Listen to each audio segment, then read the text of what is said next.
خان صاحب نے کہا کہ 15 کی تفصیلات ہم نے پبلک کی، مزید ہمارے سینکڑوں کارکنان کو اس دن گولیاں ماری گئیں، کسی ایک فوجی یا پولیس والے کی جان نہیں گئی، تو دہشت گردی کیسے ہوئی؟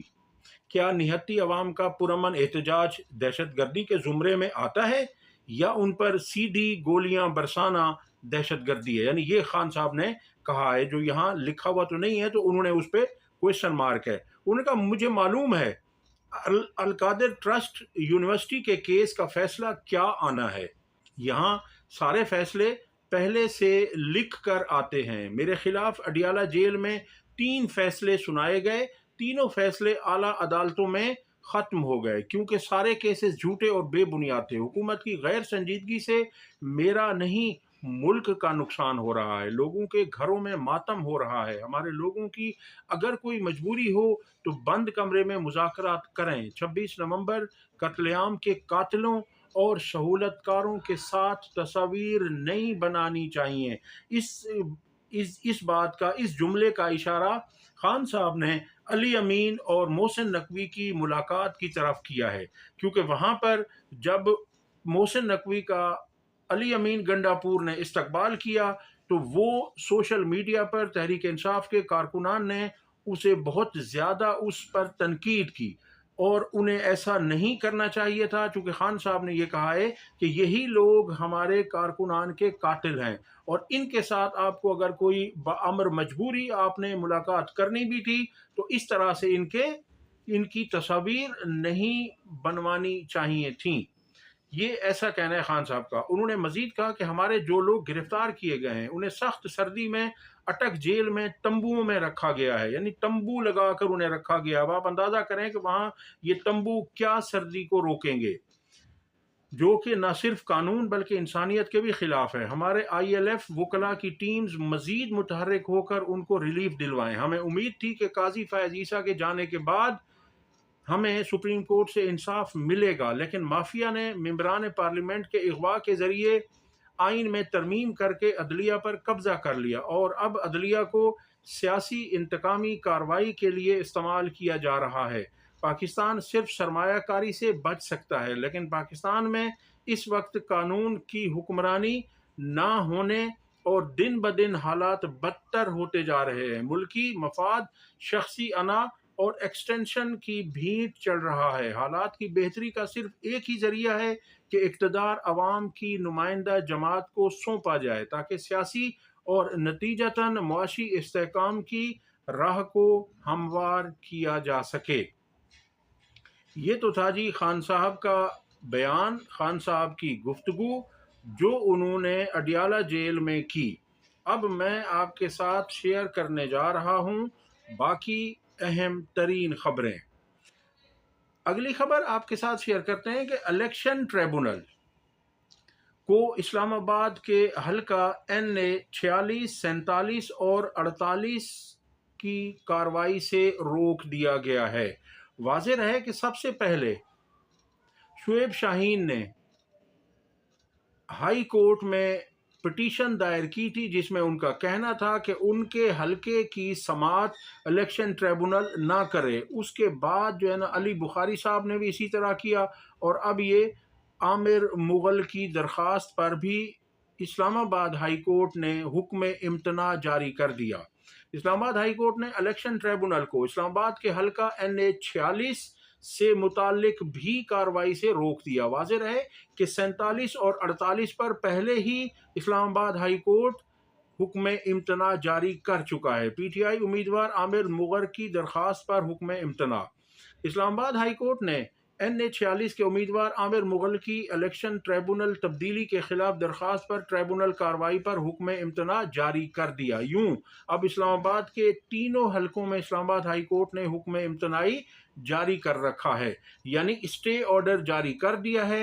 الیکشن ٹریبونل نے کل یعنی آج تینوں حلقوں میں مبینہ دھاندلی کے خلاف اپیلوں کی سماعت کرنی تھی۔ واضح رہے کہ جو اب الیکشن ٹریبونل تھا یہ ایک ریٹائرڈ جج کی سربراہی جو عبدالشکور پراچا ہیں، انہوں نے ان تینوں پٹیشنز کی پر سماعت کرنی تھی، تو اس کے خلاف تینوں تحریک انصاف کے امیدوار جو فارم 45 پر جیتے ہوئے تھے انہوں نے اسلام آباد ہائی کورٹ سے رجوع کیا اور یہاں پر انہیں یہ ریلیف ملا ہے ابھی تک فی الحال کہ وہ ان کی پٹیشنز کو الیکشن ٹریبونل سماعت نہ کرے۔ سولر کا استعمال لوگوں نے بہت بڑی تعداد میں شروع کر دیا ہے، اس لیے، اور سردیاں بھی ہیں تو بجلی کی طلب میں کئی گنا کمی، مگر عوام بھاری بلوں سے بچ نہیں سکیں گے۔ مہنگی ترین بجلی اور سولر کے استعمال کی وجہ سے لاہور میں لیسکو کی طلب میں کئی گنا کمی واقع ہو گئی ہے، جس کے نتیجے میں صارفین کو سردیوں میں بھی گرمیوں جیسے بل ادا کرنے ہوں گے۔ لیسکو ذرائع کے مطابق آج بجلی کی طلب کم ترین سطح پر یعنی 1700 میگا واٹ کے قریب پہنچ گئی ہے، جبکہ انہی دنوں میں 5000 میگا واٹ سے زائد طلب ریکارڈ کی جاتی تھی، یعنی پچھلے سالوں میں 5000 میگا واٹ ہوتی تھی اور اب 1700 میگا واٹ ہو گئی ہے۔ اس کی مین وجہ یہ ہے کہ لوگوں نے سولر پینلز لگوا لیے ہیں۔ ذرائع کا کہنا ہے کہ بڑی صنعتیں بند ہیں یا سولر پر منتقل ہو گئی ہیں، اسی طرح گھریلو صارفین کی بڑی تعداد بھی سولر نظام پر منتقل ہو چکی ہے۔ ذرائع کے مطابق بجلی کے کم استعمال کی وجہ سے کیپیسٹی چارجز کا بوجھ مزید بڑھ جائے گا اور صارفین کو سردیوں میں بھی گرمیوں جیسے بل ادا کرنے ہوں گے۔ تو اب اس میں یہ دیکھ لیجئے کہ بجلی کی طلب میں کمی اور ایک انتہائی تشویشناک امر ہے اور حکومت کو فوری بجلی کی قیمتوں میں کمی لانی ہوگی، لیکن دیکھتے ہیں کہ عوام کو کیا کوئی ریلیف ملتا ہے یا سردیوں میں بھی ان کے ساتھ یہ زیادتی کی جاتی ہے۔ آپ نے سنا ہوگا پہلے عدالت نے خود اعلان کیا کہ عمران خان اور بشرا بی بی کا جو القادر ٹرسٹ کیس ہے اس کا فیصلہ آج متوقع تھا، بلکہ آج اعلان کیا گیا تھا عدالت کی طرف سے کہ 23 دسمبر کو فیصلہ آ جائے گا۔ اب اس فیصلے سے 2-3 دن پہلے سینئر صحافی محمد مالک صاحب نے ایک پروگرام میں کہا کہ انہوں نے کہا کہ فیصلہ 23 دسمبر کو نہیں آئے گا بلکہ فیصلہ جنوری میں آئے گا۔ اب آپ دیکھ لیجئے کہ یہ فیصلے کی تاریخ جو عدالت کا کام ہے، جج کا معاملہ ہے، جج جب تاریخ دے چکے تھے تو پھر صحافیوں کو کیسے پتا چلا کہ پیر کو فیصلہ نہیں سنایا جائے گا؟ اب آپ اس سے اندازہ کر لیجئے کہ فیصلے کہاں سے آتے ہیں، احکامات کہاں سے آتے ہیں، اور ججز تو صرف ایسے سمجھ لیجئے کہ حکم کے غلام بنے ہوئے ہیں، مہرے بنے ہوئے ہیں۔ انہوں نے کہا کہ آپ نے ایسا کرنا ہے تو انہوں نے ویسا ہی کر دیا۔ اب یعنی صحافیوں تک یہ خبر پہلے کیسے پہنچی؟ یا آپ نے دیکھا ہوگا کہ بہت سے فیصلوں میں ابھی فیصلہ آیا نہیں ہوتا اور سب صحافی پہلے ہی کہہ دیتے ہیں کہ جی یہ فیصلہ آ رہا ہے، مطلب کوانٹم آف پنشمنٹ بھی بتا دی جاتی ہے کہ اتنی سزا دی جائے گی۔ یہ سب کیا ہو رہا ہے آپ کے ملک میں؟ یہ انہوں نے عدلیہ کے ساتھ کر دیا ہے۔ اب یہاں پر منیب فاروق نے بھی کہا ہے کہ فیصلہ 23 کو نہیں آ رہا۔ وہ کہہ رہے ہیں کہ مجھے عمران خان کے 190 ملین پاؤنڈ کا جو پیر والے دن فیصلہ آتا نظر نہیں آ رہا۔ البتہ عمران خان اور بشرا بی بی دونوں کو سزا ہوگی۔ اب یہ کون ہوتا ہے، اس کو کیا پتا؟ یہ پہلے سے کہہ رہے کہ یہ ٹھیک ہے کہ یہ کسی کا نمائندہ ہے، لیکن انہیں سب کچھ کیسے پہلے سے ہی پتہ چل جاتا ہے؟ فیصل واڈا بھی اسی طرح کی باتیں پہلے سے ہی کر دیا کرتے ہیں، تو وہ کہہ رہے ہیں کہ یہ اس طرح سے اب پیر کو نہیں آ رہا۔ 3 فیصلے اسٹیبلشمنٹ کی مدد سے عمران خان کے خلاف الیکشن سے پہلے آئے تھے، وہ تینوں پٹ گئے تھے۔ 2 میں عمران خان کی بریت ہو گئی اور ایک فیصلہ معطل ہو گیا تھا، وہ بالکل پٹ گئے تھے، یعنی وہ فیصلے۔ یہ منیب فاروق کہہ رہے ہیں کہ 190 ملین والا کیس اتنا بلیک اینڈ وائٹ نہیں ہے جتنا نون لیگ کہتی ہے۔ شہزاد اکبر کے مطابق اب تو حکومت نون لیگ کی ہے، وہ کابینہ ڈویژن سے سیلڈ ڈاکیومنٹس یعنی جو سیل پیک ہیں وہ سامنے لے آئیں، اسے سامنے لا کر پبلک کر دیں تاکہ پتہ چل سکے کہ یہ ایگریمنٹ کس کے درمیان تھا، کیونکہ نون لیگ بہت شور مچا رہی ہے کہ یہ جی عمران خان نے بہت بڑی کرپشن کر لی ہے، مگر ایسا کچھ نہیں ہے۔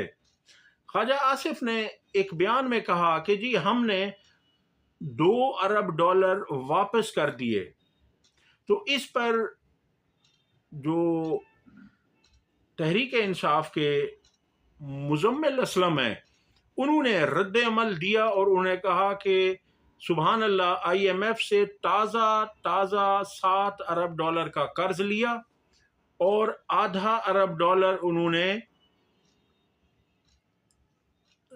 ایشین ڈیولپمنٹ بینک سے بھی لے لیا۔ 8 ارب قرضہ لے کر دوست ممالک سے قرض رول اوور کی درخواستیں، اور یہ پٹواریوں کو پاگل بنا رہے ہیں کہ قرض واپس کر دیا۔ یعنی آپ نے 8 ارب ڈالر کا قرضہ لیا اور اس میں سے 2 ارب ڈالر واپس کر دیا، تو آپ نے کون سا تیر مارا خواجہ صاحب؟ خواجہ صاحب کے ویسے ہی بیانات اس طرح کے ہوتے ہیں کہ آپ انہیں علیحدہ میں اکیلے میں سنیں اور خوب ہنستے رہیں، کیونکہ انہوں نے کبھی سچ تو بولنا نہیں ہے۔ پتہ نہیں نون لیگ کو کیا بیماری ہے کہ انہوں نے سچ بولنے سے اجتناب ہی کیا ہوا ہے، سب نے ہی، کوئی کسی کو آپ استثناء نہیں دے سکتے۔